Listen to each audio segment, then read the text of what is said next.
All right, so we're going to do circles. So today we're going to do circles. Tomorrow we'll do parabolas. And then finally on Monday you'll have a work day. Get it together. We're on camera. You're not really on camera. You're just on like a microphone. Okay, so this is a set of points. So far, not so good. So this is a set of points in a plane at a given distance, which is called the radius.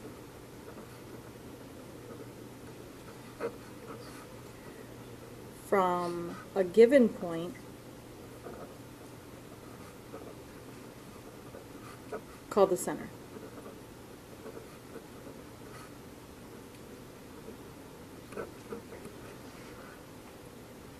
Okay, so we're just going to do like a quick picture of a circle and talk about the parts. All right, now this is something that you've been learning literally since, what, geometry?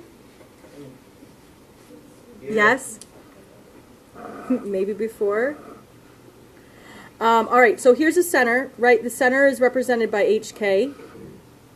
And then you have a distance away from the center to the edge of the circle, which is the radius. So let's try to draw a circle here. Oh, wow. It's pretty good, pretty good. It's pretty good. What is this center? It's like I should have never told you I was recording. You would have seen it though. It would have been worse. I don't think so. What is this center in this case? 0, 0. So this is what you guys did last year. You did only centers and at the origin, right? At 0, 0. Now we're going to shift it. So now if you imagine a circle that does not have a center at 0, 0, we'll call it HK again. Still, all of these points are equidistant, which that distance represents the radius. We're just going to pretend like that's a circle. Okay? So that's what we're going to introduce kind of this year, is just this shifting idea. Okay? So let's talk about the standard form of the equation of a circle. Okay, so all the equations in this chapter you have to memorize. Everything that we do, you're going to have to memorize. So you might want to start making like some note cards, okay? Because there's going to be a lot. So the equation of the circle is going to look like x minus h squared plus y minus k squared equals r squared. Remember that? Right? H and k are the center, and then r is the radius. Let's label that too, I guess. So HK is the center, and then R is the radius.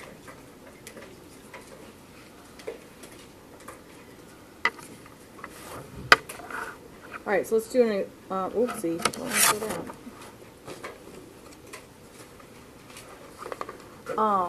Let's do an example. So given the center of -4, 1 and a point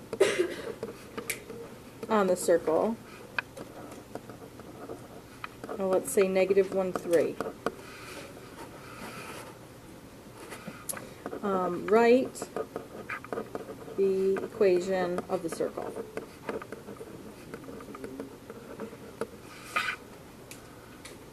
Okay, so there's actually a couple ways you can do this. One is faster than the other, all right? Think about what you've been given. So think about the information that we have here. If we know the center, what does that represent? H and K. Okay, so here's H, here's K. If we're given a point on the circle, what does that represent? X, Y. Yeah, X and Y. It's like a solution point, right? The only thing we don't know is the radius, which is what we need to find anyway, right? So we're just going to plug all those pieces in and solve for R. So I have, let's see, -1 minus a -4 is going to give me +4 squared. Okay, so there's my X minus my H, plus Y minus K squared equals R squared. Okay, so we're going to simplify. So let's see. This is going to give us 3 squared plus 2 squared. And that's, what, 9 plus 4, so 13. Okay, now this question said find the center, or I'm sorry, find the equation of the circle. So do I really need to find the radius? Like, do I need to take the square root of this? No. No, because all I need is the formula, and the formula requires r squared. So we're really done. We just have to plug it in. So you always want x, okay? And then we're going to have plus 4 squared plus y minus 1 squared equals 13.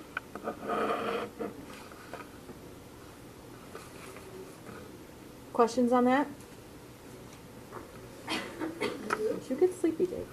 I literally just blinked. That was the longest blink I've seen all day. All day. Let me just go ahead and blink. I'm on camera too, everyone. Oh, sorry, I was just blinking.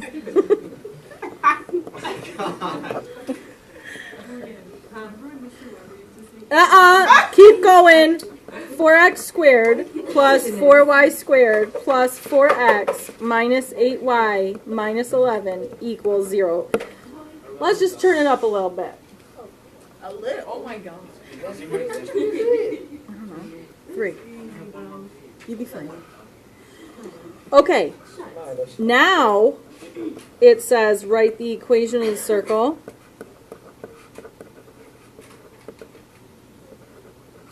And give the center in radius.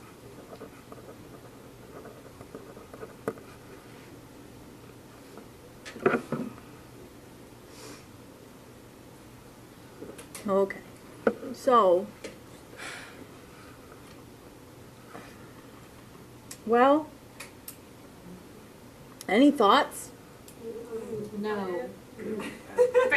So, kind of thinking like maybe we got to factor in some way or something, right? Because we got to get like these squared terms, right? Grouped together, maybe? Can we maybe start by rearranging this so that the x's are together and the y's are together? Yeah. Let's just start there. So, we have 4x squared plus 4x plus 4y squared minus 8y. And then I'm just going to move the 11 to the end there. Okay? Well, yeah, I'm just really reordering it, right? I'm just putting the x's together, the y's together. Okay, yes. No, not necessarily. It's a hint. We sure do. Oh my god. We don't only get to complete the square once, but twice. And the same problem is like a 2-for-1 special again. I hated completing squares. No, we're going to get really good at it because we're like experts now. So remember, you're trying to get to x minus h squared plus y minus k squared equals r squared, right? That is what the equation of a circle looks like. I'm not going to be able to get a perfect square trinomial out of this without completing the square. So let's go back in our minds not too long ago. What's the first thing you have to do when you complete the square? Factor. Get x squared minus This isn't going so well. Move the C term over. Okay, fine. So like we could push the 11 over if we wanted. We could push it over to the other side. Nikki? Yes. Get a coefficient of 1, right? Use a factor. I didn't hear the 4 part. I only heard factor. Here we go. Always sassy. Now listen. Here's what I want you to do. I want you to ignore this whole second half of the equation. I just want you to ignore the right side for a minute. And let's just focus on this side right here. Okay? So now when I take this 4 out, you have to take it out of both terms, right? And then what do I do when I complete the square?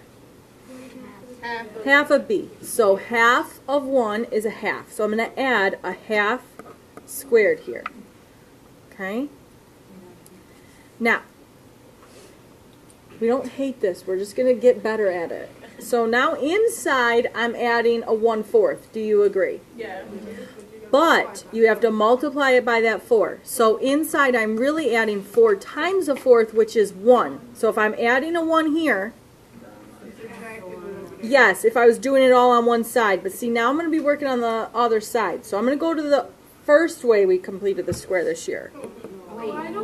Calm down, calm down. So we're going to move over the 11, okay, because that was already supposed to be moved over and we just didn't do it yet. I've decided that I'm adding 1 here. So I'm going to add 1 here as well. Wait, I thought you do the opposite. Okay, listen. Whatever you, it is the first way. So whatever you do on the left, you have to do on the right. Think about an equation. When you're solving an equation, you have like x plus 2 equals 5. You subtract a 2 here and you subtract a 2 here because it doesn't change anything. Whatever you do on the left side of the equals, you have to do on the right side of the equals. Okay? That's why it's not the opposite anymore. So, going back to this, we're adding a 1 on the inside, so therefore we have to add a 1 on the outside here. Okay? Now, we've pretty much taken care of the x. The only other thing we have to do is factor it. We'll do that in a minute. So now what we're going to do is we're going to cover up the left side of the equation and just focus on the right. So we're going to do the same thing again, except now we're completing the square on the y. So the first thing you should do is you should factor out that 4, right? Because you have to have a coefficient of 1. So that leaves us with a minus 2y. Okay, so half of negative 2 is negative 1. So I'm going to add a negative 1 squared there. On the inside I'm adding 1, but I have to multiply it by the 4. So I'm really adding 4. So if I add 4 here, I have to add 4 over here. Almost there. Look how easy it's getting. Exactly. Now, we're going to factor. Right? It's created this perfect square trinomial. Remember, whatever I wrote here, I just dropped down. That's why I don't square that term. So this becomes 4 times x plus a half squared plus 4 times y minus 1 squared equals, what's that, 12/16? I'm really close. Notice what it's supposed to look like and what it looks like. Exactly. We got to get rid of these coefficients, so we're going to divide everything by 4. So I'm going to divide the left by 4 and the right by 4. When I do that, these 4's all cancel, right, leaving me with x plus 1/2 squared plus y minus 1 squared equals 4. Feels easier than what we did before because it was the first way we did it and you liked the first way better, okay? Now I'm telling you, you have to be good at this. Like, you have to learn how to complete the square. If you don't, then you should plan on seeing me, okay? And we'll go over it until you get it, because if you can't do it here, every single section in this unit, it comes up. You have to complete the square, okay? So this is a definite skill you have to have. So see me if you don't know how to do it. Okay, so here's our equation. That part was done. But we still have to find the center and the radius. So what is the center? Brilliant. Okay, right? Opposite of everything you see there. And then the radius is 2. You have to take the square root of 4, giving you 2.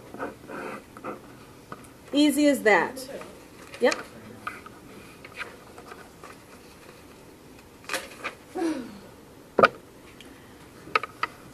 Can I turn the page?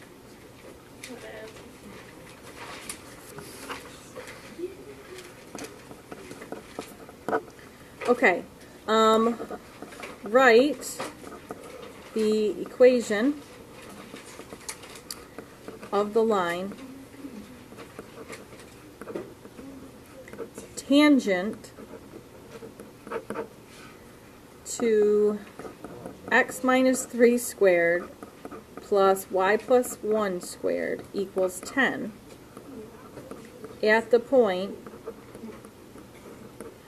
not quite, 6, negative 2. I'm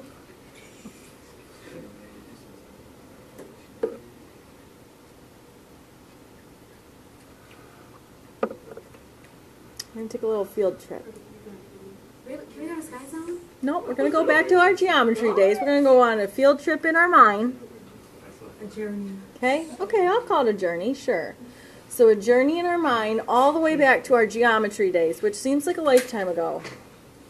And what does it mean to be tangent to something, for a line to be tangent to a what? What is this? Circle. A circle. So what does it mean for a line to be tangent to a circle? How many times does it touch it? One time. Remember that? It's a line that touches the circle one time. Okay? Wait, you say that again. I could say it one more time. So when the line is tangent to a circle, it means that the line touches the circle one time.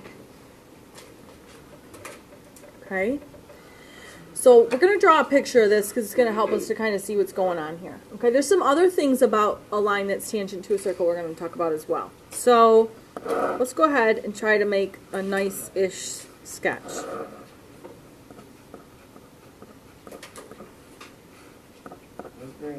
Yes? Did you make an earlier video? No. You guys are my only eligible 3. This is the best video we got. I'm asking because I see one. It's called the new from Benford Green 6.1 law of science, something like that. Yes, I did make a video earlier today, but that was my pre-calc video.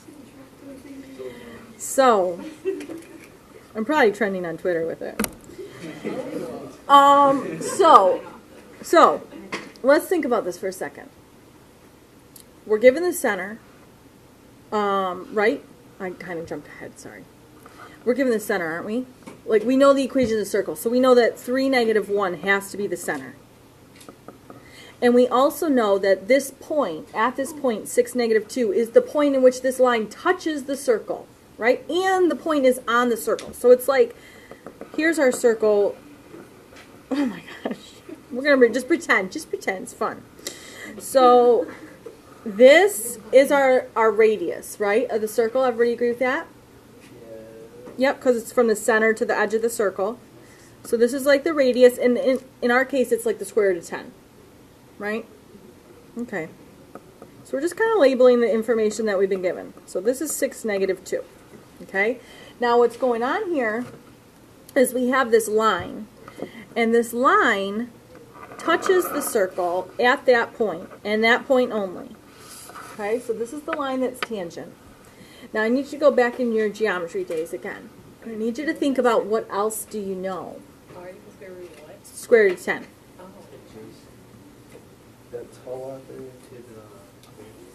What about the radius and the tangent line? They're perpendicular. These two are perpendicular. Okay, so that's really important. They are perpendicular. Why is that important? See, the thing is I'm looking for the equation of this line. So what does the equation of a line look like? Good. Okay, y equals mx plus b. The only thing I really know is there is a solution point of 6, -2 on this line. So I know there's an x and y I could plug in. I don't know the y-intercept, and I don't know the slope. How can I find it? Either one of those pieces. You say you don't have a slope?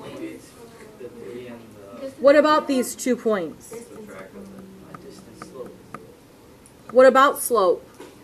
You do the y. Okay, so you're I don't know if you're thinking, are you thinking about slope, y2 minus y1 over x2 minus x1? We do have 2 points, but they're not on the line we need it on. Colin. That's exactly what you can do. So we know that these 2 lines are perpendicular. When lines are perpendicular, their slopes are opposite reciprocals. So if you could find the slope of this line segment, then can't you find the slope of this line by just flipping it and changing its sign? Okay, so that's what you have to do there. That's like a lot of prior knowledge coming in here. Okay, so what we're going to do is we're going to find the slope. So Cassie, you're right. This is the formula we're going to use. Okay. Why? Why are you wrong? Okay. So we're going to use the slope formula. Plug it in. The points, the 2 points, right? So this is like x2, y2, x1, y1.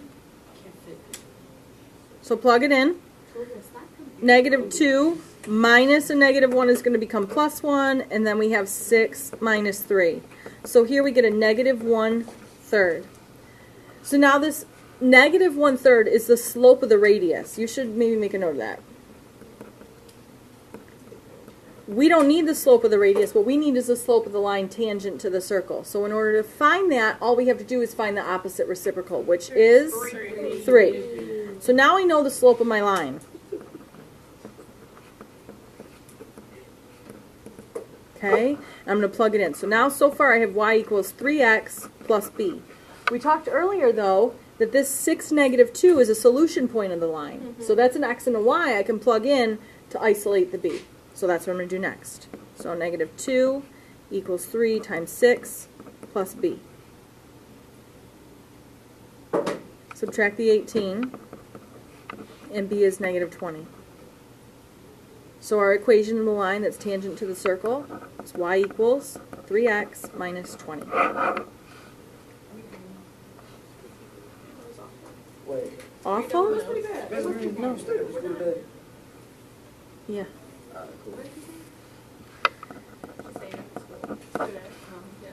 Okay, example 4. Find the x and y intercepts.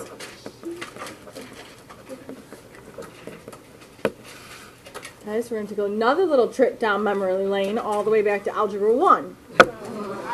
Okay? I got caught cheating my first time in that class. Let me tell you. This is why Saki was not happy. Because that's not nice.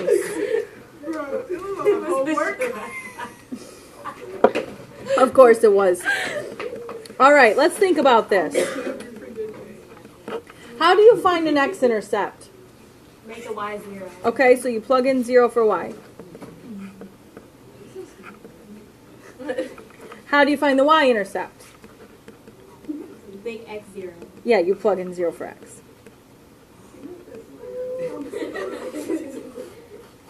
Why you ain't say it? So let's do that. Okay. Now, if we're just going to find the x-intercept, let's plug in 0 for y. So when we do that, we have x plus 5 squared plus 0, minus 4 squared equals 25. What does that say? 0 minus 4? Minus 4. Mm-hmm. So now we have x plus 5 squared plus, so a negative 4 squared is 16, right? So 16. Okay, now what do we do? Okay, subtract the 16. So now I have x plus 5 squared equals 9. And then? So square root. Now when we take the square root of both sides, what happens? Plus or minus 3. Okay, good. So we get plus or minus 3. So now when we bring over the 5, when we subtract 5 from both sides, we get x equals negative 8 and negative 2. Why do we have 2 of them here? Because it's plus or minus, but now think about it. We're finding the intercepts of what? A circle. So how many times is it going to touch the x-axis? 2 times. And that's why you have 2 intercepts. Pretty cool. Yes, it is. Again, you just don't know what cool is. Okay. Now, I'm not going to do this, but if you were going to find the y-intercepts, you'd do the exact same thing, right? And you would get a potential of 2 intercepts again. Okay? Oh, 2. A 3 here. I don't know which one you're looking at. The one where you wrote the negative 8 comma 0. That clearly says negative 8 comma 0. There's no 2 or 3. The one below it. Oh, negative 2 comma 0. I don't even look like a 3. And that's the lesson.